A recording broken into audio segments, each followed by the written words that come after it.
a lo que nos propone el ejercicio. Bien, entonces ya yo tengo ese árbol. Digamos que hago el árbol primero, porque lo pueden hacer primero si eso les ayuda a despejar dudas y a validar las opciones que finalmente van a tener. ¿Qué necesito? Necesito simplemente irme al último nodo, donde tengo T2, R, T1, R, T1, T2, T2, R, B, RB, T2, T1, RB. Ese último nodo que está bastante cargado. Y ese es el que me va a decir mi denominador para hallar las probabilidades para cada evento sencillo. En ese orden de ideas, si me doy cuenta, son 1, 2, 3, 4, 5, 6, 7, 8, 9, 10, 11, 12, 13, 14, 15, 16, 17, 18, 19, 20, 21, 22, 23 y 24. Tengo mi denominador para hallar las probabilidades. Primer valor que necesito. Luego de que yo ya tengo esto, debo comprender, yo tengo ya este árbol, yo debo armar esta tabla. Yo puedo armar esta tabla enseguida, sin ningún problema. Lo primero que voy a entender es que tengo 24 eventos sencillos que provienen de ese último nodo. Ya yo sé que son 24. Bien, mírenlos acá. Evento E1, 2, 3, 4 hasta 24. Acá está. Seguidamente, ¿debo qué? Debo armar cada uno de esos eventos sencillos. ¿Y cómo lo puedo hacer? Lo puedo hacer con la gráfica que ya tengo. Es decir, con ese árbol de probabilidad. Tengo B y miren B acá. Seguidamente tengo T1 y miren T1 acá. Y por último, tengo T2. Siguiente, B, este de acá, que es el evento sencillo 2. T2, perdón, T1 y R. Miren lo que estoy haciendo puntualmente. Estoy tomando la primera letra o etiqueta del nodo 1. Seguidamente tomo la etiqueta de primera rama del segundo nodo y posteriormente paso a tomar las ramas del tercer nodo. Es decir, B, T1 y T2, y después B, T1 y R, y después B, T2 y T1, y después B, T2 y R, y después B, R y T1, y después B, R y T2. Si yo los tomo en ese orden, automáticamente estoy minimizando, estoy mermando la posibilidad de generar un error en la tabla. Si no los tomo así, si no los organizo, tremendo, porque de pronto puedo repetir una opción y eso va a afectar completamente el cálculo posterior. Entonces, una recomendación es, y ojo, para este tipo de ejercicios, vean que estoy siendo bastante claro,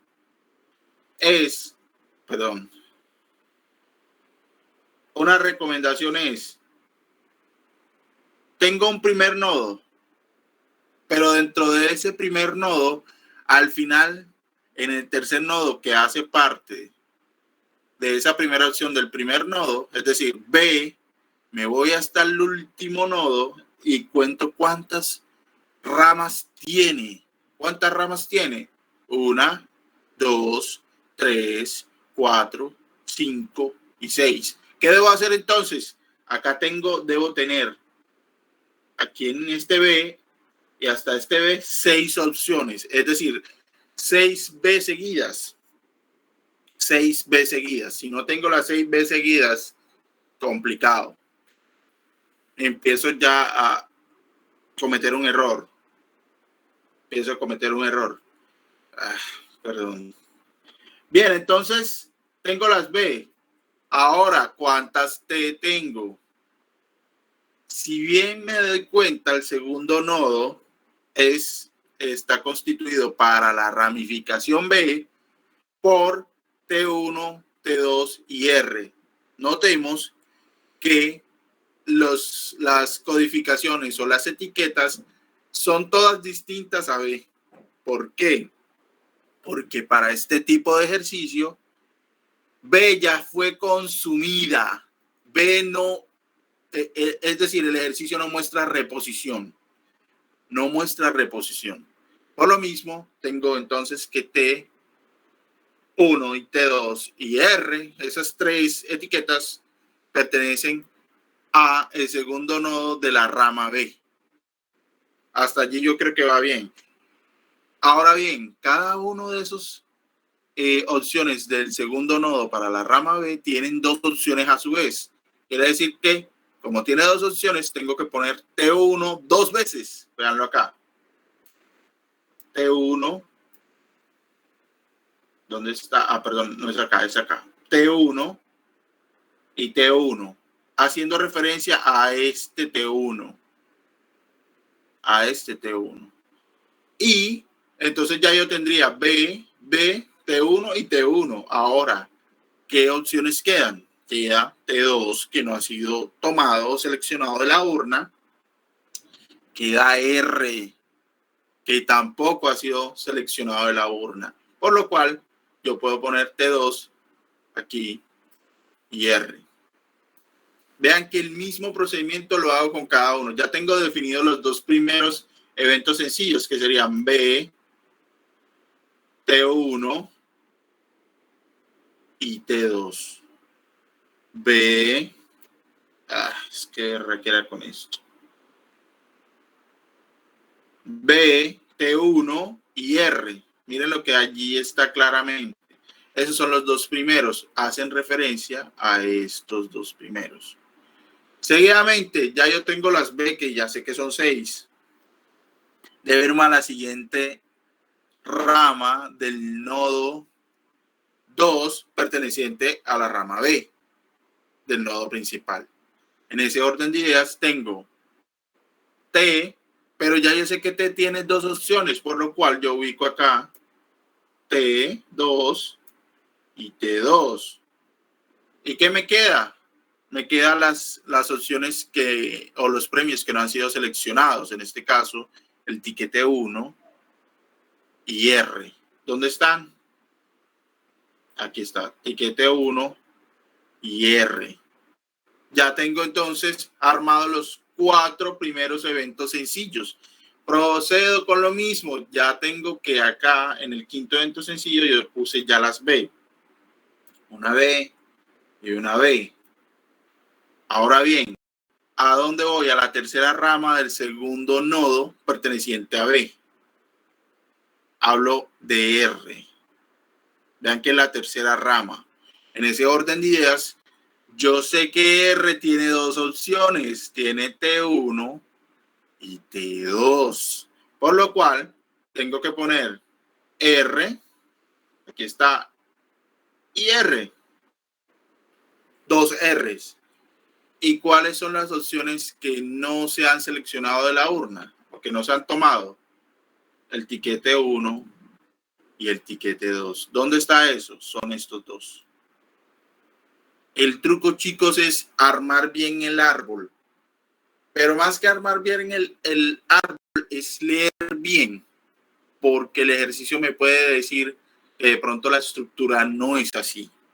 Todo el punto está, o todo el punto radica en leer bien e identificar cuántos nodos son, si hay reposición o no hay reposición y cuántas iteraciones, por decirlo de algún modo, te van a desarrollar. Es decir, si vamos a sacar 3 de las opciones, las vamos a consumir o tomar o seleccionar, o si vamos a tomar 4, o si de 5 vamos a tomar 3, o si de 5 vamos a tomar 4, o si de 5 vamos a tomar 5.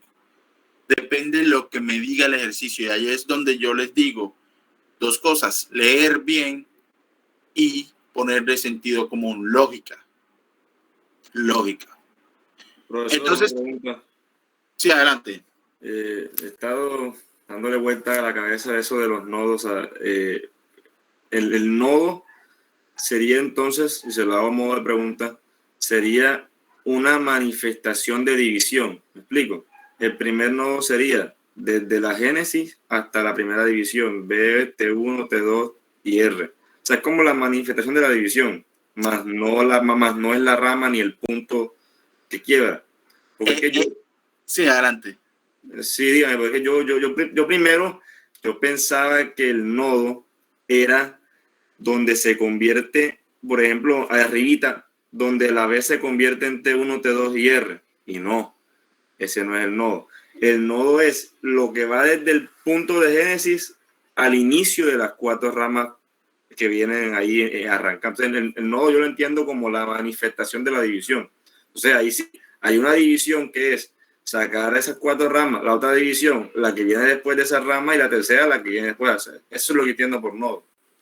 ¿Sabe? Le puedo decir sinceramente que la definición que ha dado es tan buena que serviría para incluirla en un libro. Sí, va de la génesis, del origen, y se convierte, sí, en una forma de fraccionar los posibles caminos a tomar, o las posibles, si se quiere decir, soluciones a un problema que viene de una raíz. Esa raíz es la génesis. Perfecto, esa definición que usted da está perfecta y es así.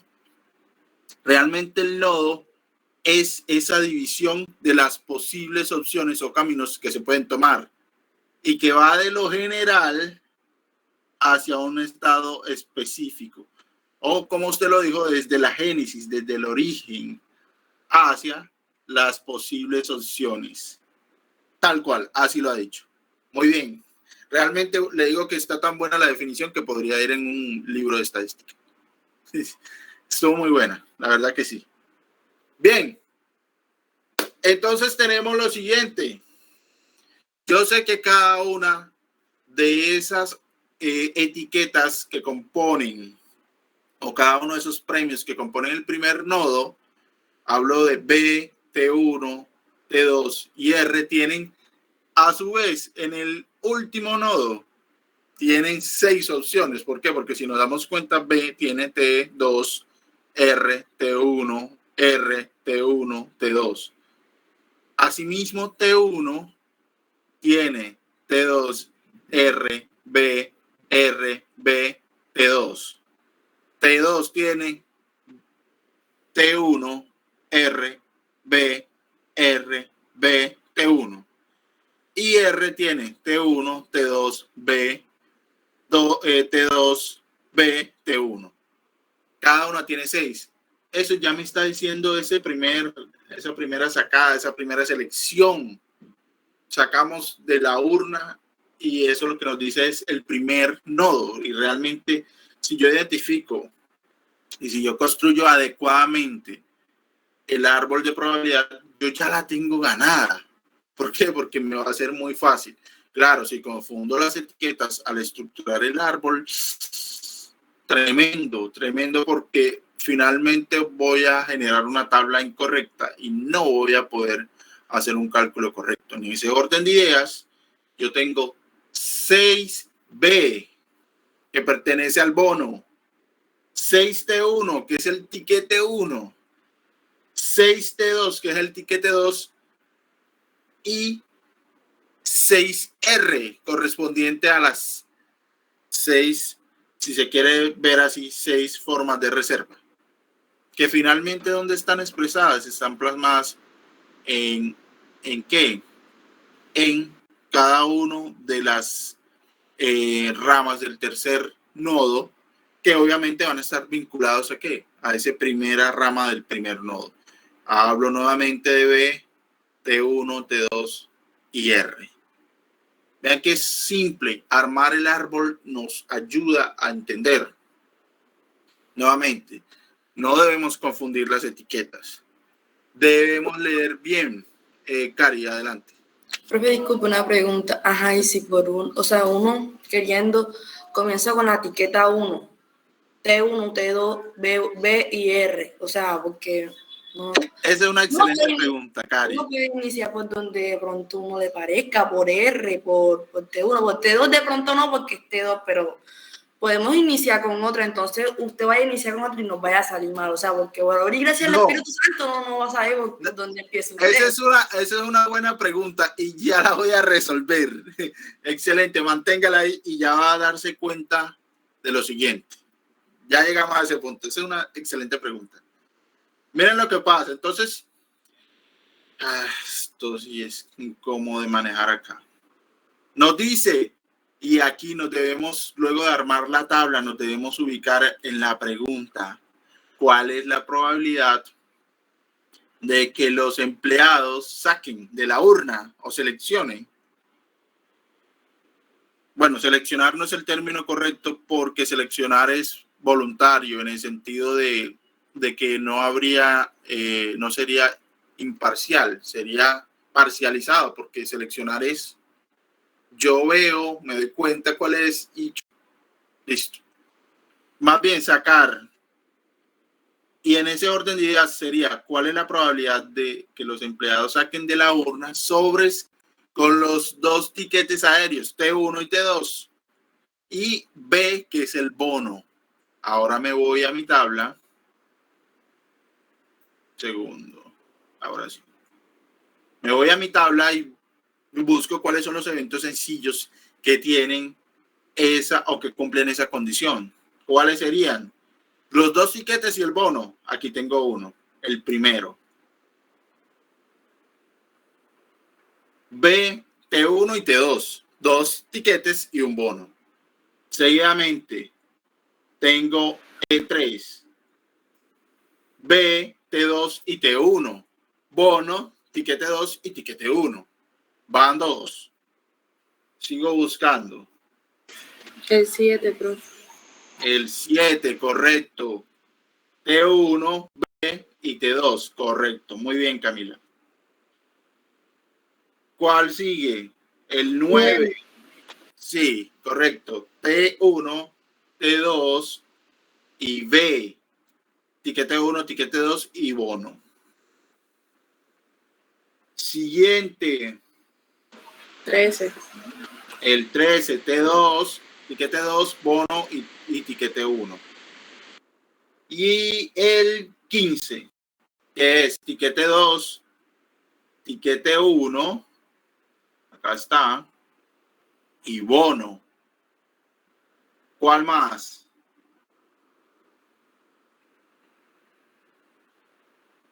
Listo.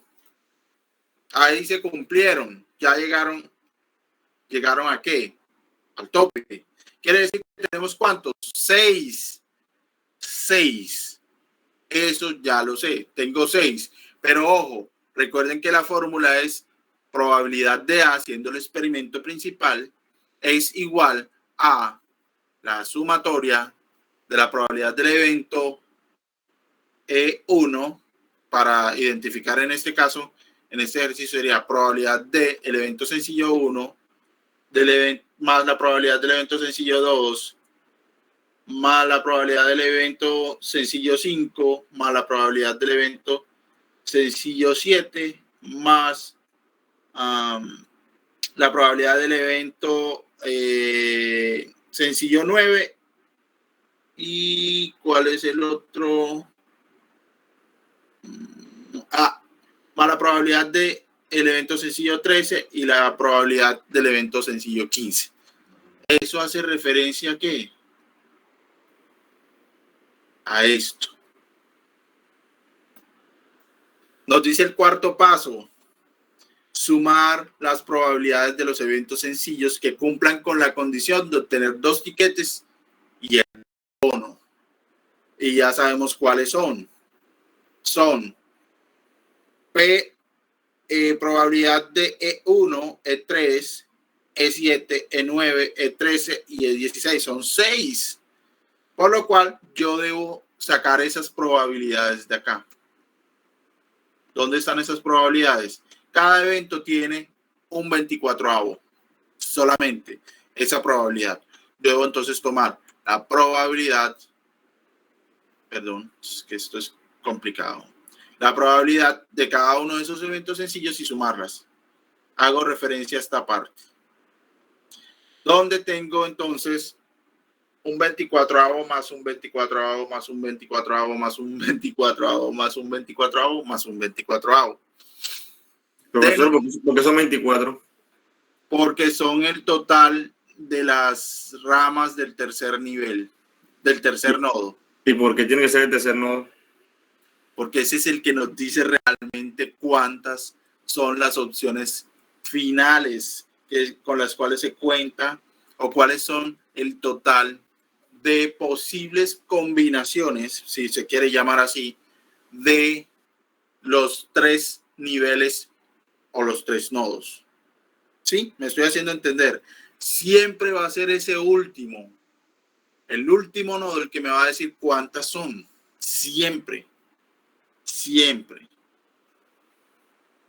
Ahora bien, tengo 1 sobre 24, que miren qué es la probabilidad de cada uno. ¿Y por qué es la probabilidad de cada uno? Porque es un evento sencillo. Uno sencillo, y son eventos mutuamente excluyentes.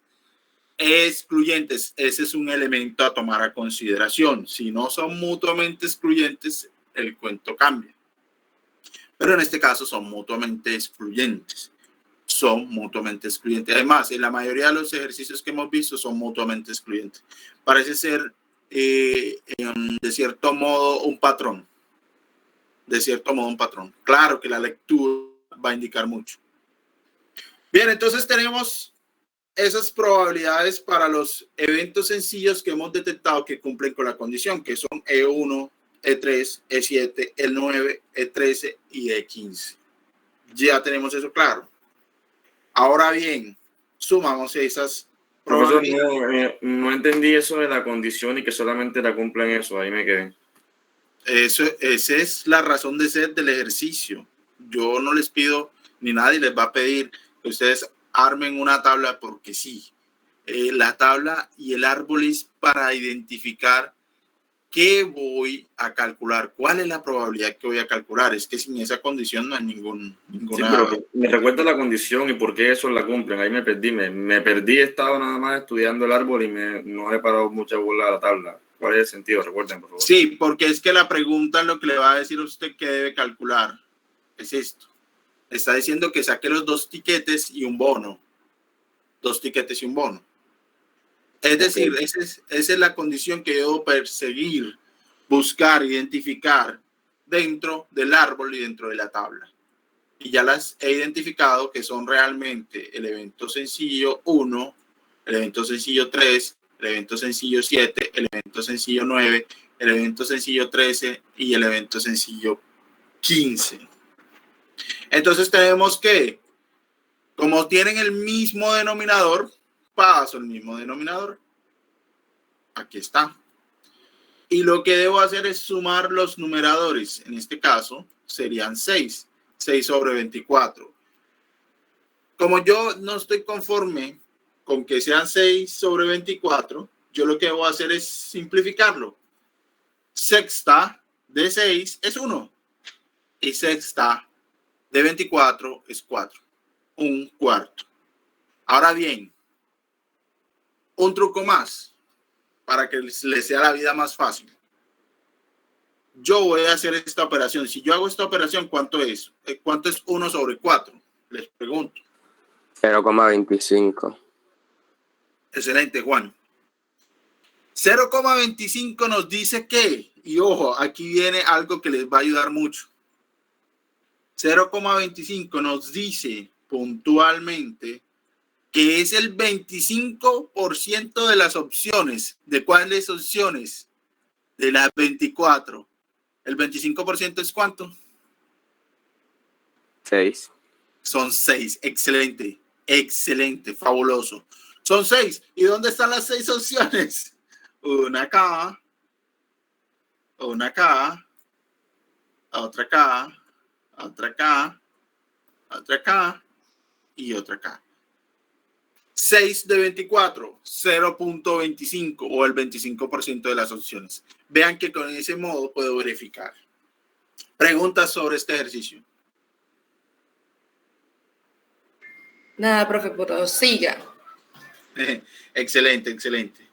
Bien, el resto, preguntas. Si no, continúo. Ok, continúo entonces.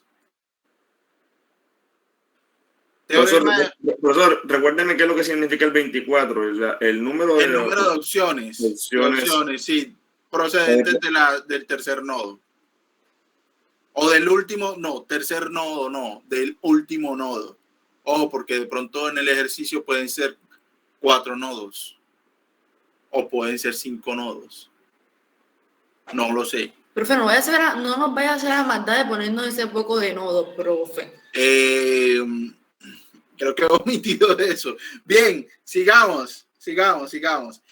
Estos ejercicios son para desarrollar sentido común, lógica. Principalmente ese de árbol nos va a ayudar mucho con la lógica.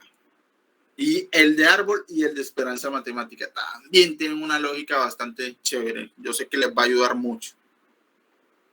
Bien, entonces dice teorema de Bayes. Teorema de Bayes se basa en dos cosas, en la probabilidad a priori y en la posteriori. ¿Qué evidencias tengo? Y a partir de esas evidencias, ¿cómo calculo la probabilidad de que suceda algo, un evento? A partir de las evidencias que ya tengo. Eso se entiende y lo dice el concepto. Ahora bien, el ejemplo nos dice, un fabricante de reproductores de DVD compra un microchip en particular, denominado LS24, a 3 proveedores, Hall Electronic, Schuler Say y Crawford Component. Miren lo que dice, 30% de los chips LS24 se le compran a Hall Electronic, 20% se le compran a Schuler Say y el restante 50% obviamente a Crawford Company.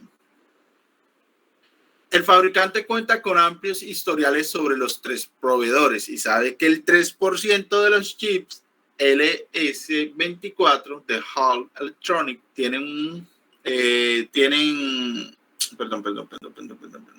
saben que el 3% de los chips de LS24 de Hall Electronic tienen defectos. El 5% de los chips de Schuler Say también tienen defectos. Y el 4% de los que vende Crawford Company son defectuosos. Quiere decir que tenemos los márgenes de unidades defectuosas. Ya está. Hasta ahí todo está claro. Por lo menos la lectura lo dice así. Nos dice el autor, cuando los chips LS24 se reciben, se les coloca directamente en un depósito y no se inspeccionan ni se identifican con el nombre del proveedor. Eso es muy raro, sin embargo es algo ficticio que valida el desarrollo del ejercicio. Un trabajador selecciona un chip para instalarlo en un reproductor de DVD. Y eso es tan viejo. Y lo encuentra defectuoso. ¿Cuál es la probabilidad de que ese chip defectuoso lo haya fabricado Schuler Say? Ahora bien, ¿qué debo hacer? Codificar. Codificar parece ser un elemento fundamental en todos estos ejercicios. ¿Cómo codifico? Sencillo. Hay 3 eventos mutuamente excluyentes. Ojo con eso, que el que no sean excluyentes cambia el sentido del ejercicio. Pero como son mutuamente excluyentes, sencillamente empiezo a etiquetar. Son 3 proveedores. Donde tengo el primer proveedor es A1, que es Hall Electronic. A2, que es Schuler Say, y A3, que es Crawford Company. Primero, ya etiqueté eso. No es ni siquiera el primer paso, es como lo obligado que debo hacer para no cometer errores posteriores. Primer paso, la probabilidad a priori debo calcularlas. ¿Cuáles son? Ni siquiera son calculables, simplemente yo empiezo a identificar las producciones. Es decir, paso primero las producciones. Identifico las producciones. Recuerden que las fórmulas no utilizan porcentajes, utilizan decimales. Ojo con eso. Probabilidad de A1, es decir, de que haya sido producido por Hall Electronic, es 0.30 o el 30%, exactamente lo mismo que dice arriba. La probabilidad de que haya sido producido por Schuler Seil es A2, y hablo puntualmente de esta parte. ¿Qué era con esto? Permítame un segundo. Hablo puntualmente de esto. ¿Cuál es la probabilidad? 0.20 o lo que es el 20%. Y la probabilidad de A3, que es que venga de la tercera maquinaria, del tercer fabricante, es del 50% o 0.50. Nuevamente, la fórmula no utiliza un porcentaje. Ya tengo este primer paso. Paso siguiente. Se dan las siguientes probabilidades condicionales. Condicionales. Quiere decir que esas siguientes probabilidades condicionales provienen ¿de qué? De que venga de una planta, sí, y que sea defectuoso. Ojo, que venga de una planta y que sea defectuoso. ¿Cómo se entiende eso? ¿O cómo está etiquetado, rotulado? Sencillo. Planta 1 o fabricante 1, Hall Electronic, tiene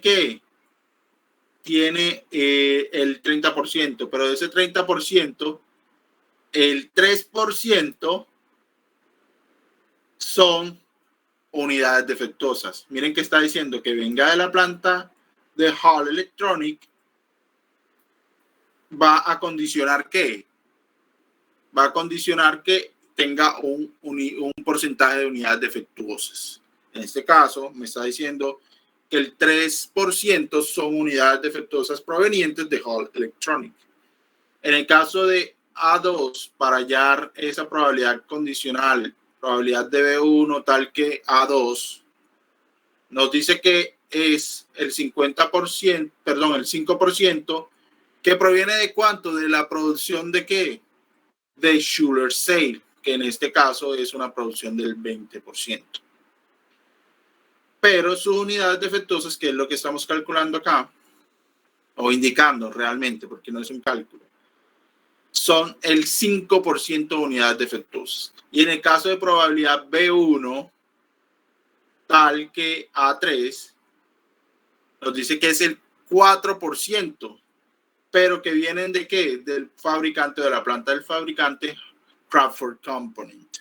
Ya tengo armado prácticamente como el esqueleto, por decirlo de algún modo. Ahora bien, nos dice el autor, se selecciona un chip del depósito. Como el fabricante no identificó los chips, no se está seguro de qué proveedor lo fabricó. Desea determinar la probabilidad de que el chip defectuoso haya sido fabricado por Schuler Seil. La probabilidad se expresa como probabilidad de A2 tal que B. Allí está, ¿cierto? Entonces, ¿qué sigue? Yo debo armar esta hermosa tablita. Esta tablita me ayuda fácilmente a hacer el cálculo y a no confundirme. En la presentación realmente sí se hace el cálculo, pero se hace suelto, no se hace recopilado en una sola tabla, en esa tabla que nos va a servir de guía. En ese orden de ideas, yo lo que voy a hacer es armar la tabla. Tengo el evento A1, en este caso, perdón, AI. En este caso son los fabricantes. Las probabilidades a priori, que son los niveles de producción, 30%, 20%, 50%. Y las probabilidades condicionales. ¿Condicionales por qué? Porque esos porcentajes vienen exclusivamente de los niveles de producción de cada una de esas fabricantes. Si no tengo obviamente este valor acá, o si este valor es 0, digamos que no produce en un periodo X, no le mandó ningún componente a la empresa, obviamente no se va a poder dar esta probabilidad condicional. Recuerden que la regla dice que para que otro evento dependa es decir, un evento B dependa de un evento A, la probabilidad del evento A tiene que ser mayor a 0. En estos casos, o en este caso en puntual, miren que todas son mayores que 0. Bien, para traducirlo simple, esas son las unidades defectuosas. Ahora, ¿qué debo hacer? Una multiplicación. ¿Una multiplicación de qué? De 0.30 por 0.03. Eso nos da 0.009. Aquí está. ¿Qué es la probabilidad conjunta? La probabilidad determinada por el número o el porcentaje de unidades producidas y su margen de unidad defectuosa. Es una probabilidad conjunta. Bien, así sucesivamente para Schuller y Crawford. Tenemos para Schuller 0.010, para Crawford tenemos 0.020. ¿Qué nos interesa acá? Nos interesa la sumatoria de esas probabilidades conjuntas. Esas probabilidades conjuntas nos interesan. Y tenemos entonces que la probabilidad o la sumatoria de la probabilidad conjunta es 0.039. Ese valor es un valor de referencia, lo debemos tener muy presente, no se nos puede escapar. Ahora bien, ese es nuestro denominador, tal cual lo vimos en la presentación, se convierte en nuestro denominador. ¿Qué debo hacer seguidamente? Dividir. ¿Qué vamos a dividir? Las probabilidades conjuntas entre la sumatoria de la probabilidad conjunta. Es decir, para Hall vamos a observar que tenemos una probabilidad conjunta de 0.009. ¿Entre cuánto? Entre la sumatoria de esa probabilidad conjunta, que es 0.039. Y eso nos da esto, 0.2308 o 2308. En el caso de Schuller, vamos a hacer lo mismo. Su probabilidad conjunta entre la sumatoria de la probabilidad conjunta. Y eso nos da 0.2560 o 0.2564, como lo quieran decir.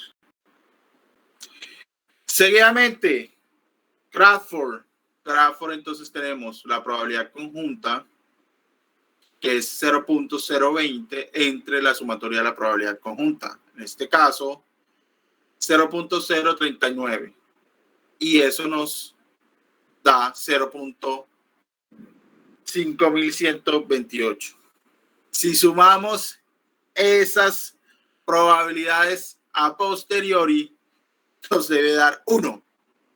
Recuerden que esas sumatorias, y esa es la regla general, la sumatoria de las probabilidades siempre debe ser 1. La sumatoria de las probabilidades siempre debe ser 1. Es decir, aquí yo verifico. Seguidamente debo armarme vean que acá está esto y esto es bastante útil, más de lo que parece. Como dice la canción, más de lo que se imaginan. Bien, tengo entonces obviamente dos nodos. Un primer nodo de la producción de cada una de esas plantas, pero vuelvo y le digo al compañero Juan, es un primer nodo y miren que está dividido entre 3 fabricantes. Un primero acá, un segundo fabricante acá y un tercer fabricante acá. Seguidamente ya yo tengo los porcentajes, que para Hall es 0.30, para Schuller es 0.20 y para Crawford es 0.50. Bien, ahora las probabilidades condicionales. Debo identificar que estoy trabajando con las unidades defectuosas. Por lo cual, debo hallar o debo indicar acá, mejor indicar las unidades defectuosas. ¿Cuáles son esas unidades defectuosas? Para la planta o el fabricante de Hall es 0.03. Pero si tiene 0.03 unidades defectuosas, perdón, si tiene ese porcentaje de 3% de unidades defectuosas que se traduce como 0.03, obviamente el 3% para llegar al 100% son 97%. Quiere decir que el 0.97 son unidades óptimas, unidades que cumplen con las condiciones. Ojo con eso, eso es importante. Seguidamente hago el mismo procedimiento con Schuler. La probabilidad condicional, o si lo quieren decir así, las unidades, el porcentaje de unidades defectuosas. En este caso es 5% o lo que es igual 0.05. En ese orden de ideas, si tengo 5% de unidades defectuosas, tengo que tener 95% de unidades óptimas. Quiere decir que es 0.095. Perdón, 0.95, corrijo. Y finalmente hacemos lo mismo con Crawford. Con Crawford tenemos 4% de unidades defectuosas, que es lo mismo que decir 0.04. Y tenemos el 96% de unidades óptimas, quiere decir que es 0.96. Lo que sigue es sencillamente la probabilidad conjunta, que es la multiplicación. Es esa multiplicación entre las unidades producidas, perdón, por las unidades producidas por las unidades defectuosas. Ojo, por, no entre, por. Es una multiplicación, es un producto entre cuánto produce y cuántas de esas unidades producidas son defectuosas. Es una multiplicación. Y eso nos da estos valores acá. Sí, Cari, adelante. Profe, ahora una pregunta. ¿Ese árbol llega hasta solamente hasta ahí ya? Esa es una buena pregunta y eso va a depender de la lectura, de lo que nos proponga el ejercicio. ¿Llega hasta acá? Sí, pero puede darse más. Puede tener más ramas, puede tener más nodos. Depende de lo que el ejercicio nos pida. Y allí es donde vuelvo y les digo, todo el truco, tal cual me lo dijo mi profesor de estadística, es analizar bien y posteriormente tomar decisiones. Y ese análisis depende en gran medida de leer adecuadamente. Si leemos o tenemos problemas de lectura, nos complicamos un poco. ¿Sí? Bien, entonces tengo las probabilidades conjuntas. Y si tengo la probabilidad de unidades defectuosas que vengan de qué? De Hall como fabricante, también tengo unidades óptimas que vienen de Hall como fabricante, que serían 0.30 por 0.97. Hablo puntualmente de esta parte. Y así sucesivamente para cada uno de los fabricantes. En el caso de Schuler, las unidades defectuosas por el total de unidades producidas para este cálculo, y para el siguiente cálculo, que les son las unidades óptimas nivel de producción o ese porcentaje de producción por el porcentaje de unidades óptimas, que en este caso es 0.95. Aquí está. Lo mismo para Crawford. Porcentaje de unidades producidas, que es el 50%, o lo que es lo mismo 0.50 por las unidades defectuosas, 0.04. Y eso nos da este valor. Y en el caso de las unidades óptimas tenemos 50% de producción, que es 0.50 por 0.96. Eso nos da este valor. La sumatoria de estos valores obviamente nos tiene que dar 1. Nos tiene que dar 1. Si no nos da 1, algo anda mal. Ahora bien, hasta este punto he calculado de forma general.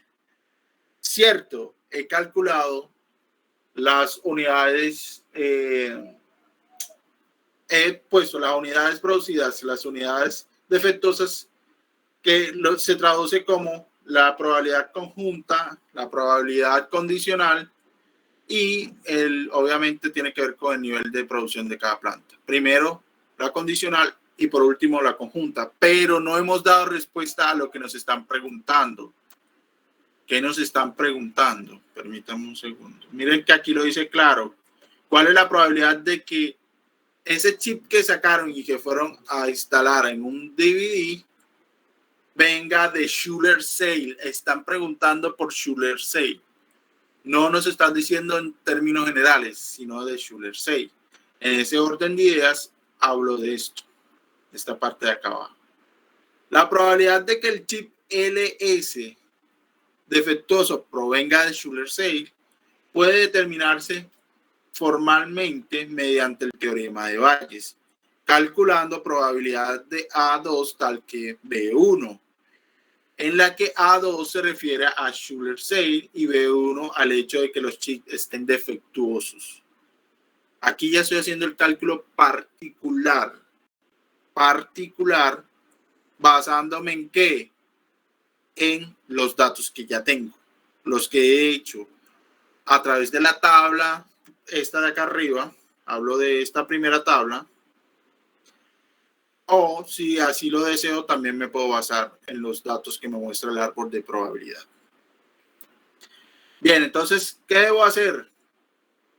Debo, obviamente, identificar cuánto produce Schuler-Seidel, que es el 20%, o lo que nos dice acá 0.20.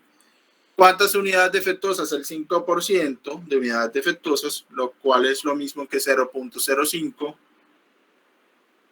¿Sobre qué?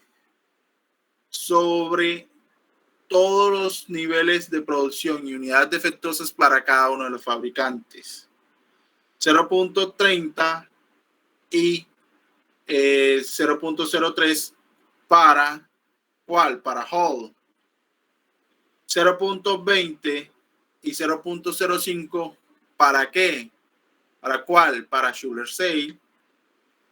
Y eso le sumo las 0.50 de unidades producidas y 0.04 de unidades defectuosas de Crawford Component. Miren que acá tengo el mismo denominador que allá arriba. Y acá lo que hago son arriba en el numerador una multiplicación y abajo hago multiplicaciones y sumas. Pero como ya yo este valor lo tengo acá arriba, de hecho los dos valores los tengo arriba, yo simplemente los tomo. ¿De dónde? De esta tabla. Schuler-Seidel 0.10 y la probabilidad conjunta o esa sumatoria de la probabilidad conjunta es 0.039. Veanlo acá, es esto mismo, esta misma parte. Entonces, ¿qué tengo? Tengo que 0.2564, 0.2564. Eso nos dice lo siguiente. Es el mismo resultado que se obtuvo en la gráfica y en la tabla. Es obvio. Perdón. Se brincó. Por lo cual esto lo podemos traducir como que tenemos una probabilidad de 0.2564 o una probabilidad del 25% de que el chip seleccionado y que se fue a instalar en ese DVD haya sido producido por Schuler-Seidel. Y obviamente hacemos referencia a un chip defectuoso. Preguntas.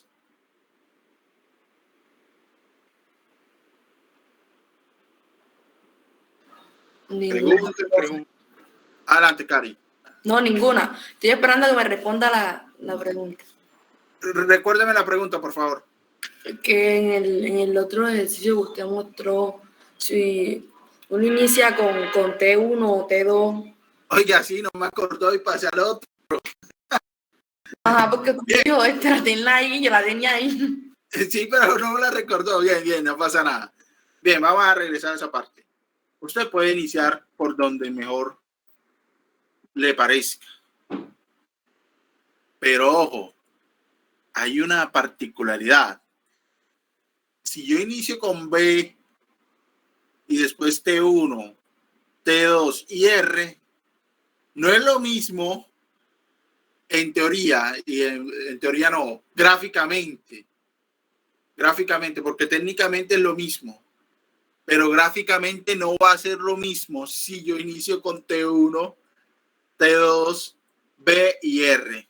Gráficamente no van a ser igual. La gráfica o el árbol va a ser diferente. Va a ser diferente. Si yo de repente, pues quiero iniciar con R acá arriba, T1, T2 y B, va a cambiar el árbol. La forma como se ve el árbol va a cambiar porque obviamente estas ramas ya no van a estar en el mismo orden. De pronto si yo pongo R arriba, todas estas de R se van para acá arriba. Se van para acá arriba. Y todas las de B se van para acá abajo. ¿Habría alguna diferencia en eso? Gráficamente sí. Y ojo, que así como ahí es que es bueno establecer un orden. ¿Por qué? Porque entonces usted tiene B acá, tiene B, ya va.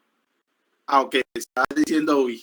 Ok, tiene B acá, pero ojo, eso va a incidir también en el orden del segundo nodo y del tercer nodo. Entonces sí hay que tener un orden, porque como yo me pierdo acá, armo mal esta tabla y hasta ahí llego. Hasta ahí llega. Entonces sí, si va a tomar un orden, mantenga ese orden. Es más, mírelo, observe el gráfico y se dará cuenta de algo. ¿De qué se da cuenta? Para que usted no cometa errores, dése cuenta de lo siguiente. El orden en el primer nodo es B, T1, T2 y R.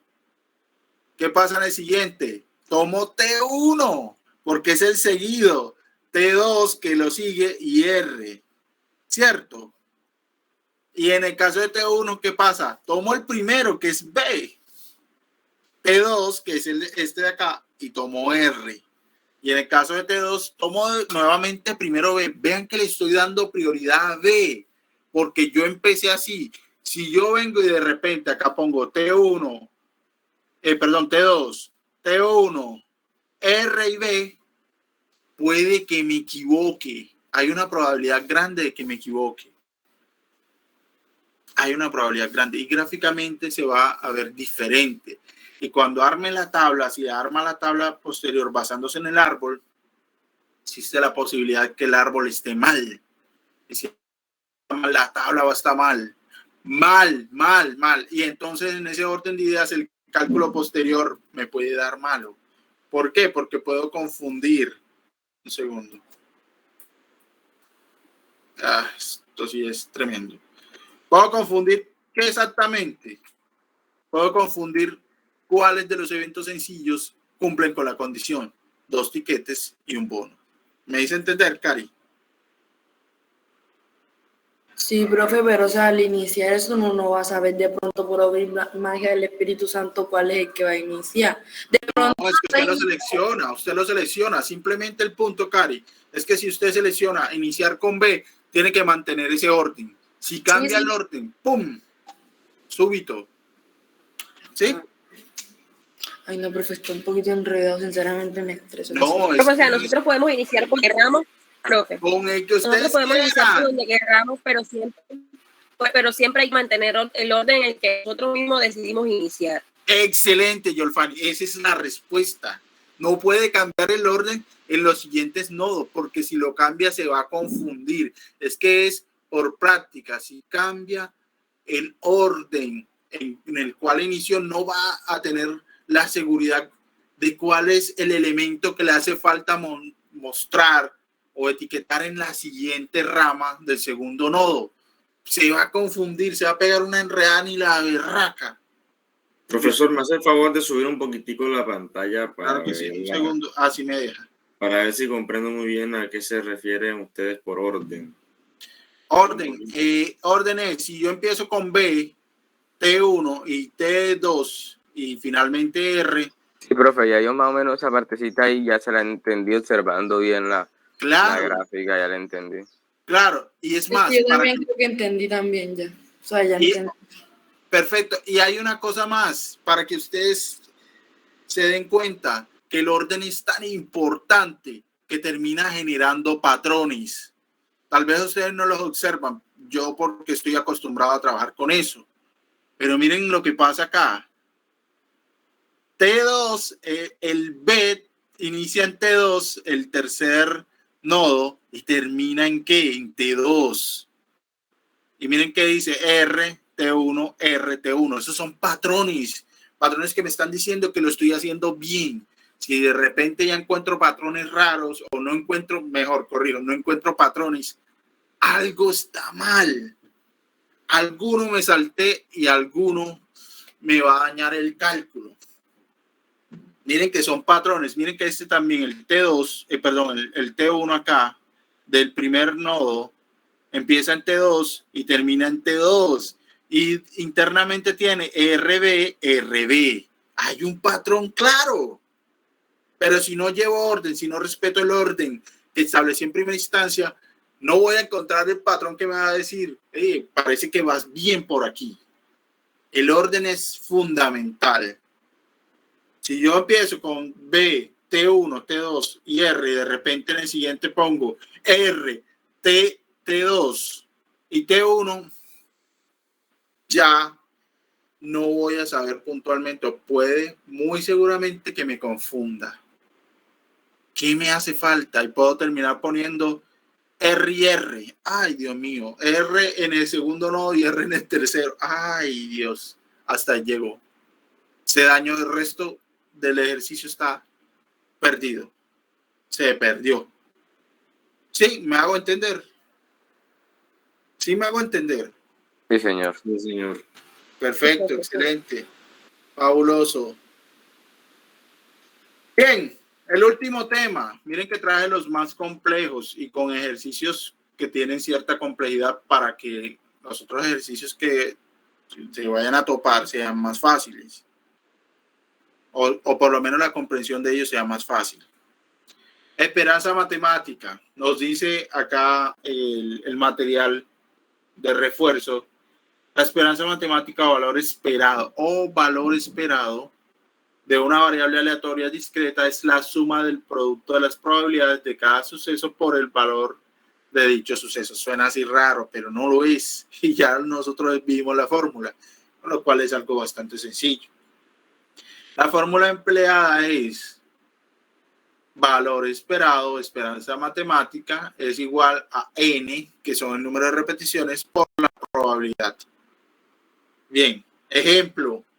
Como parte de un experimento adelantado en una clase de estadística inferencial, se desea conocer la probabilidad de que al sacar 2 cartas al azar del total de cartas de corazones, miren que establece claramente las condiciones.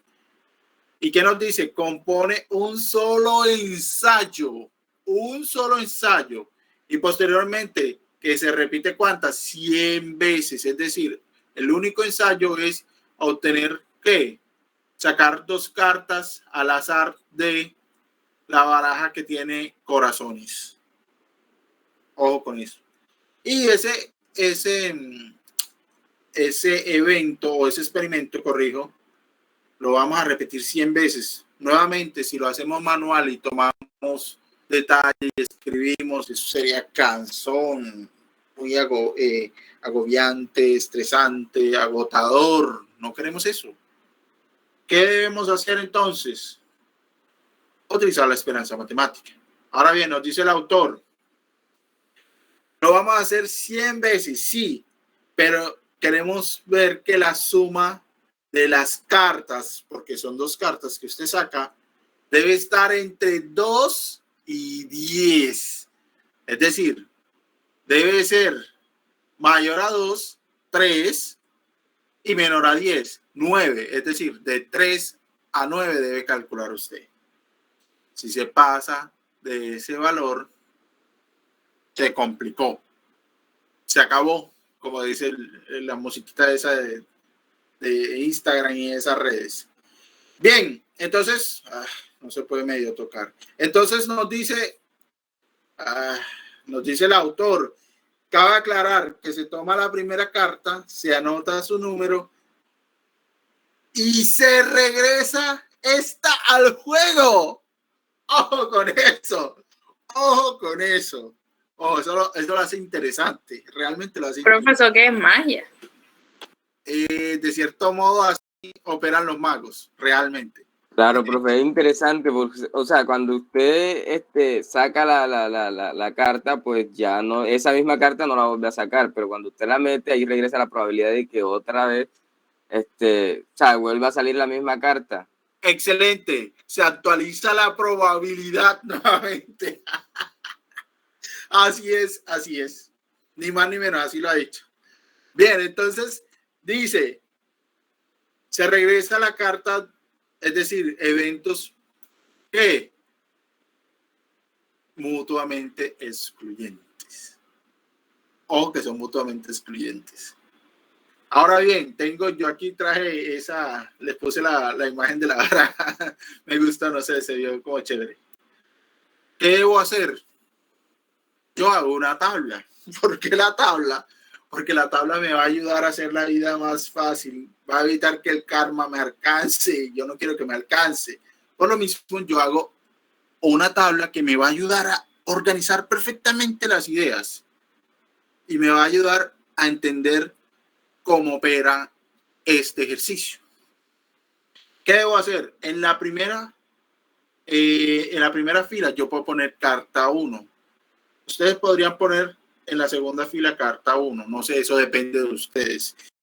El punto acá, chicos, y al cual quiero llegar es, no importa el orden, sí, se va a ver de pronto gráficamente diferente. Claro que incide en la resolución del ejercicio. Se le está como entrecortando un poco, es a mí sola. No. ¿Cómo dice?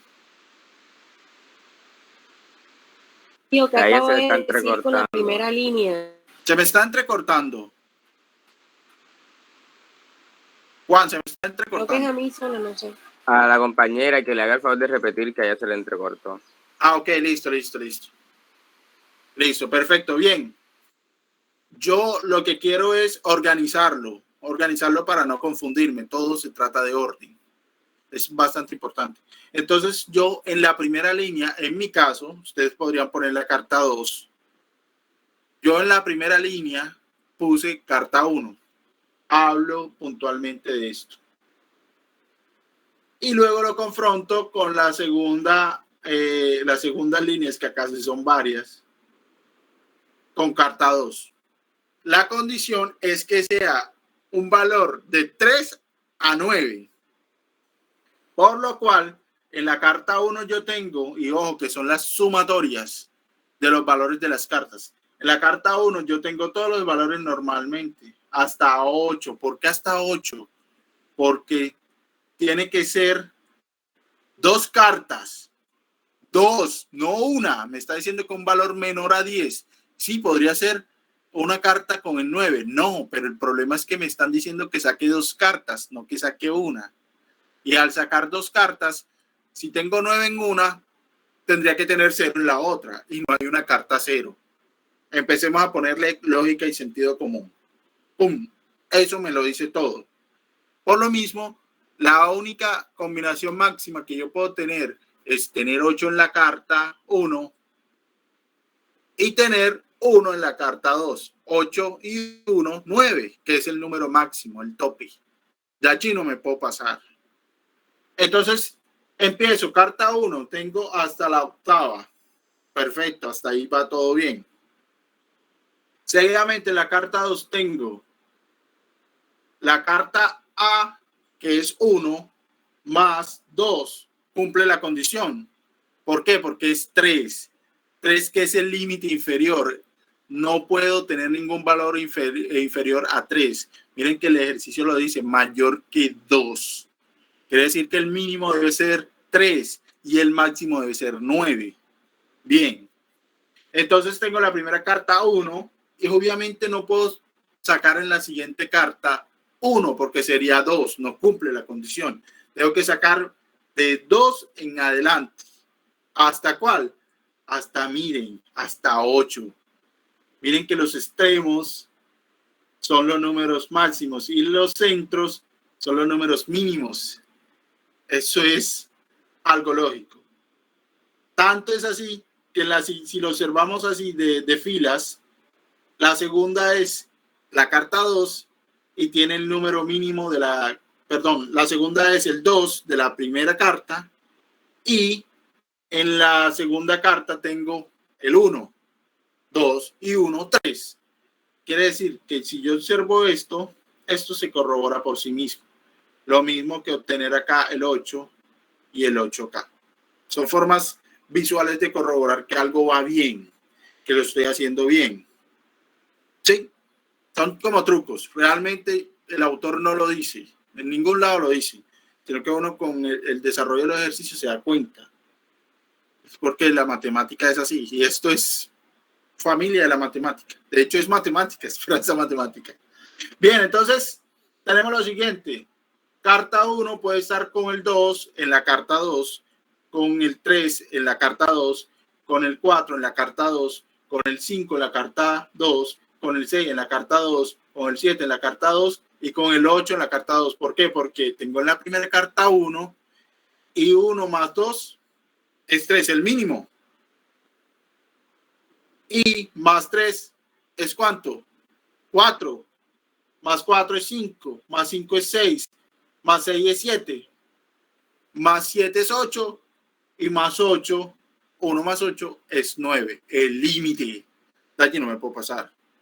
No me puedo pasar. Seguidamente, si yo tengo en la carta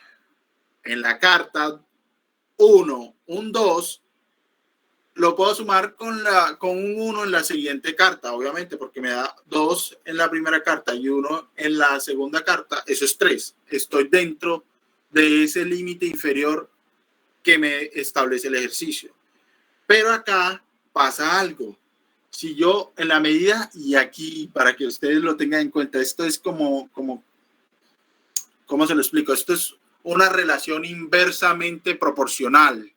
En la medida que la carta 1 incrementa su valor, la carta 2 tiene que los valores tienen que irse reduciendo, los valores que se van a sumar con el valor de la carta 1.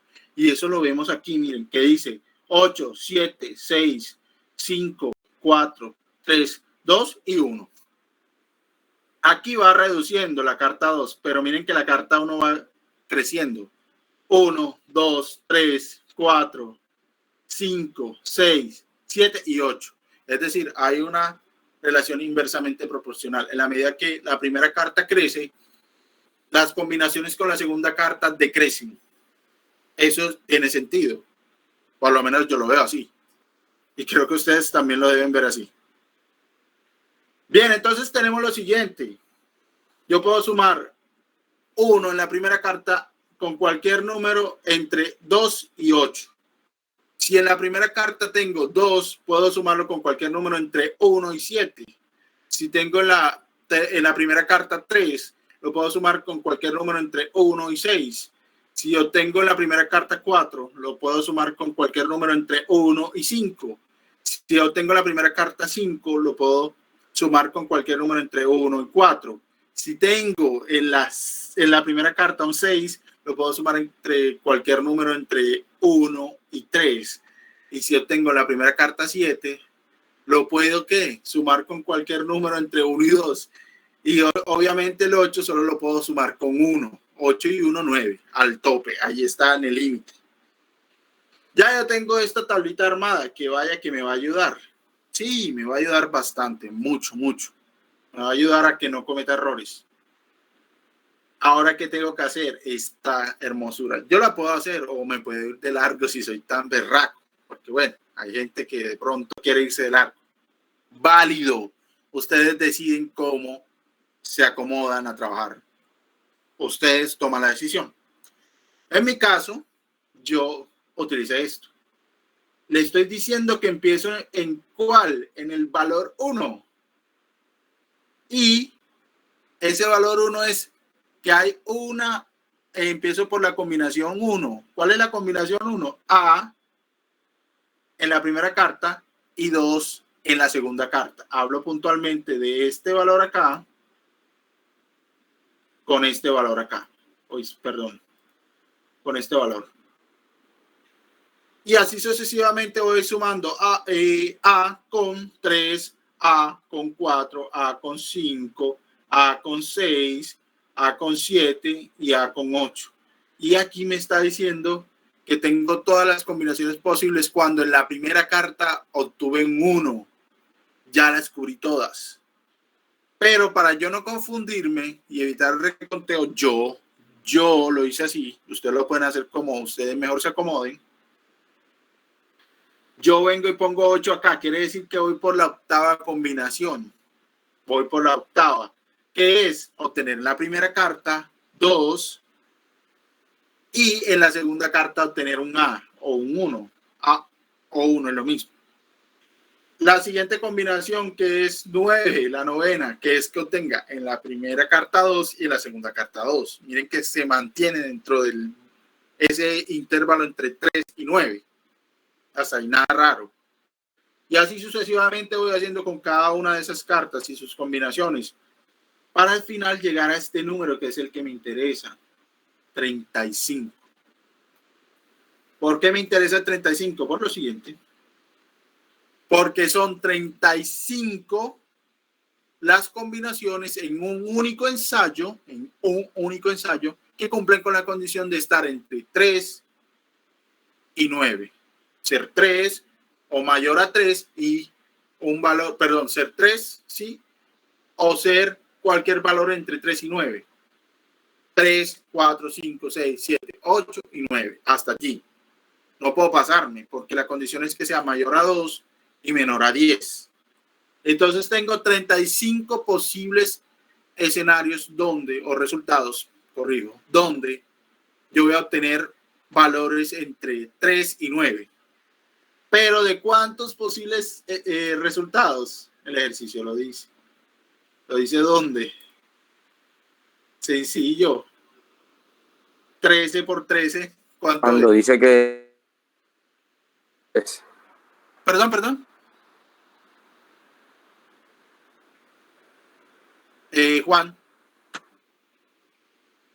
Juan, ¿me escucha?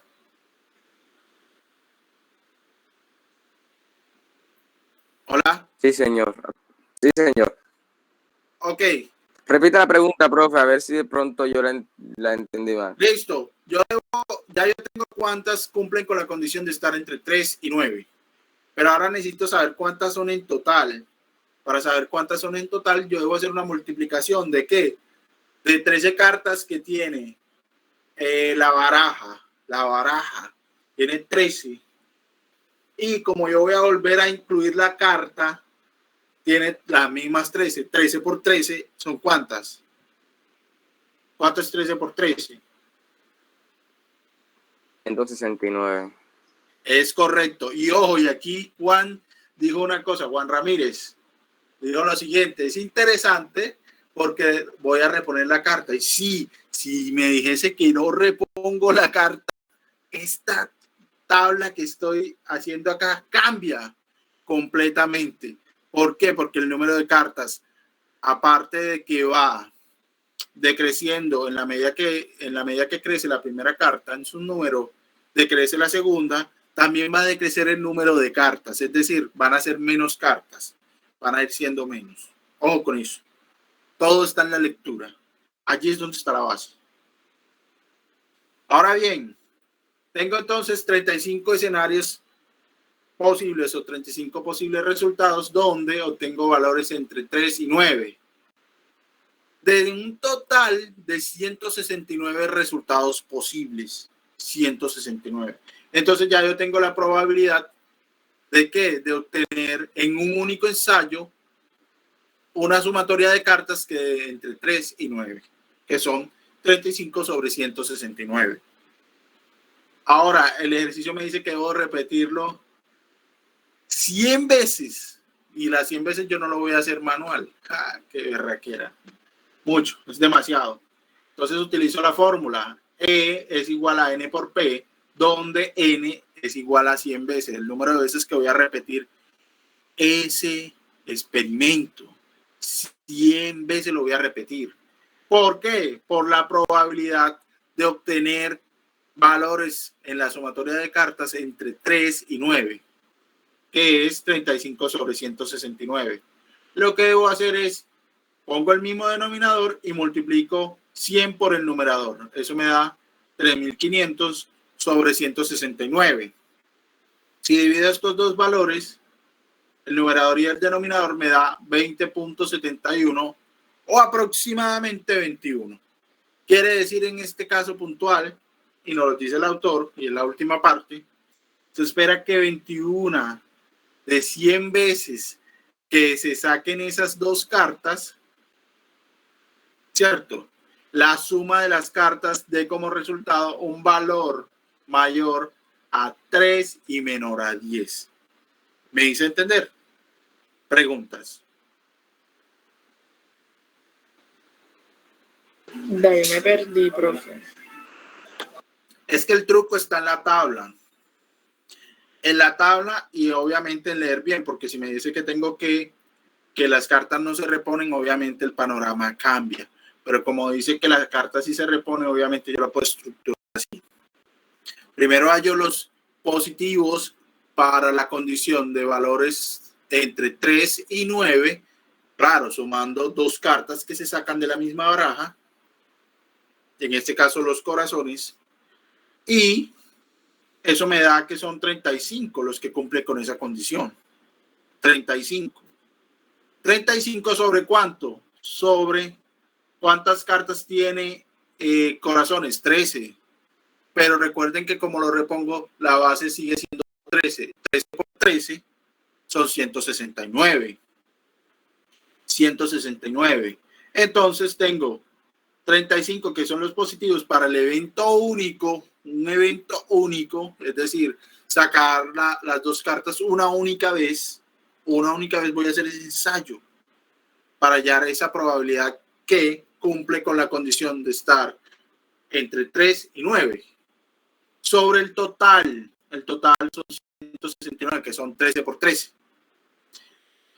Y luego lo que debo ver es cuántas veces me dice el ejercicio, me dice que se va a repetir ese experimento. Lo voy a repetir 1000 veces, lo voy a repetir 100 veces, lo voy a repetir 50 veces, lo voy a repetir 1.000.000 de veces. No importa cuánto diga, porque yo sé que voy al final a multiplicar y a dividir. De ese estándar no se salva. Multiplico y luego divido. ¿Por qué? Porque yo tengo la probabilidad de que un único ensayo, y hablo de esta parte, obtenga en las sumatorias de dos cartas valores entre 3 y 9, que son 35 sobre 169. 35 sobre 169. Ahora, el ejercicio me va a decir, repítalo 100 veces. Entonces utilizo la fórmula. Esperanza matemática es n, que es el número de veces que el ejercicio me dice que debo repetir ese experimento, multiplicado por ¿cuánto? Por la probabilidad que ya hallé. ¿Cuál probabilidad que hallé? De que la sumatoria de las cartas esté entre 3 y 9. Y esa probabilidad es 35 sobre 169. Vengo y tomo el 169 como el mismo denominador y multiplico 100 por 35. Eso me da 3.500 sobre 169. Eso es, si lo divido, 20.71, pero para aproximarlo, hacer ese aproximado, eso prácticamente es el 21%. Es decir, lo aproximo al 21%. Tengo esa probabilidad. ¿Sí? Y lo que nos dice es, bueno, y corrijo, no es 21%, son 21 sacadas. En ese caso nos dice que de las 100 veces que yo saco las cartas, las dos cartas las saqué 100 veces. De esas 100 veces se espera que 21 de esas sacadas, la sumatoria de las cartas esté entre 3 y 9. Es decir, sea mayor a 2 y menor a 10. ¿Me hago entender? No es tan complejo. Es ponerle sentido común. Claro que si hubiese dicho que la carta no se repone, entonces ya la base al final de los ciclos no sería 13 por 13, sería 13 en el primer caso y veríamos cuántas cartas quedan al final de hallar las sumatorias. Pero no les voy a complicar la vida con eso. También se puede hacer un ejercicio con eso. No se las voy a complicar. Así creo que es más manejable para ustedes. ¿Preguntas? No, profe, ninguno. Bueno, creo que hasta ahí vamos bien. Toca esperar el guía parcial a ver con qué sale. Por lo mismo, yo Pero no juego a la escuela. parcial. Perdón, Heidi, adelante. Que, o sea, tenemos varias temáticas, ¿cómo las va a incluir en el parcial todas? Ejercicios, 3 ejercicios. Ustedes saben que son entre 4 a 5 preguntas por examen. Es como que el estándar. Como también dijo que iba a poner preguntas de lo de la cuestión esta de la universidad y eso. Por eso, entonces podemos hacer 4 ejercicios y una pregunta de la identidad institucional y la autoevaluación. Profe. Sí. No es ni siquiera negociable. No hay negociación ahí. Listo, entonces, preguntas, comentarios. No con respecto al examen, porque el examen ya tiene su estándar. Pregunta, profe, lo del taller, le iba a preguntar que si ya está, que creo que no está habilitado porque yo miré ahí. No está habilitado. Es más, yo se lo voy a subir el sábado y se lo voy a dejar hasta el siguiente sábado. Si no estoy mal y me permite, bueno. por favor, verificar. Sí, para que tengan tiempo de hacer sus exámenes. No quiero perjudicarlos, pero la idea no es esa.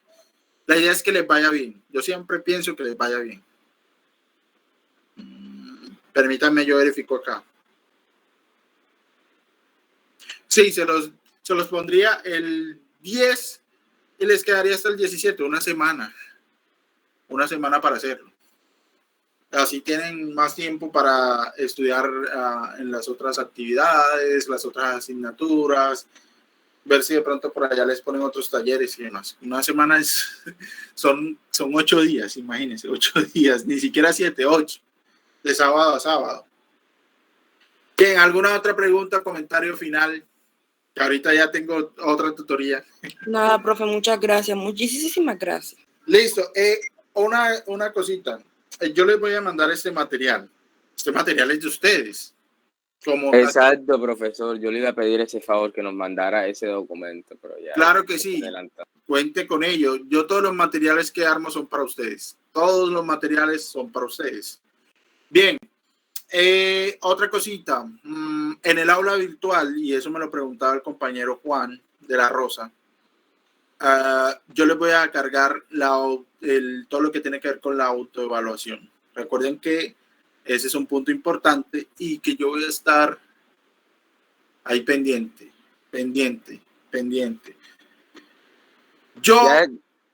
Sí. ¿Ya lo de la autoevaluación cuándo lo habilitan o ya está habilitado, profesor? No, eso lo habilitan creo que como el 20 de septiembre. Bien, yo les voy a ser sincero y voy a ser bastante sincero. Sincero, me gusta.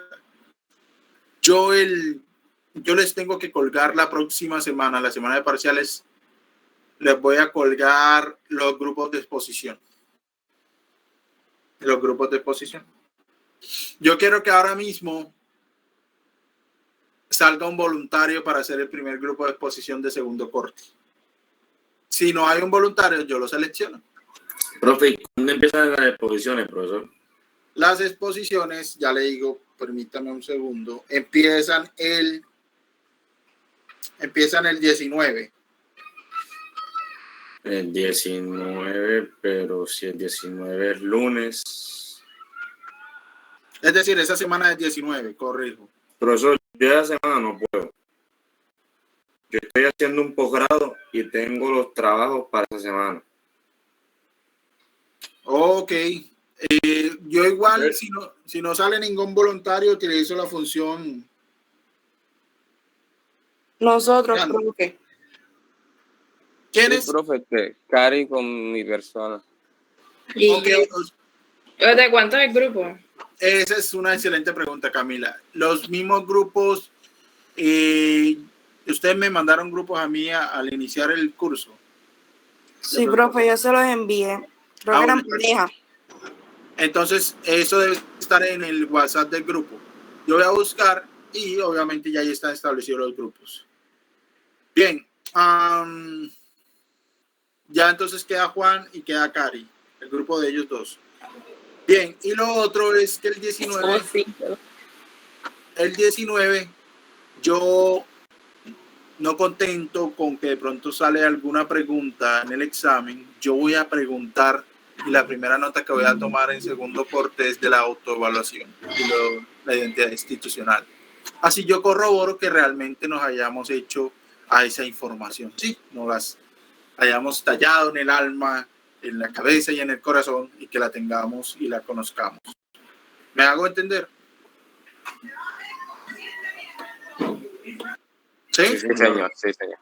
Ok, perfecto. Entonces, no les quito más tiempo. Osvaldo está preguntando que, listo, Osvaldo, lo que pasa es que la semana del 19 yo voy a empezar a preguntar. ¿A preguntar qué? Por esa proceso de autoevaluación y la identidad institucional, misión, visión y logo, escudo y demás, ¿sí? Entonces, no contento con que va a salir una pregunta en el examen, la primera nota que voy a tomar en segundo corte va a ser esa. Voy a preguntarle sobre eso. Bien, ¿alguna última pregunta ahora sí para cerrar, que ya ahorita me tengo que ir para la otra tutoría? No, profe, gracias. Que le vaya bien. Listo, que tengan un excelente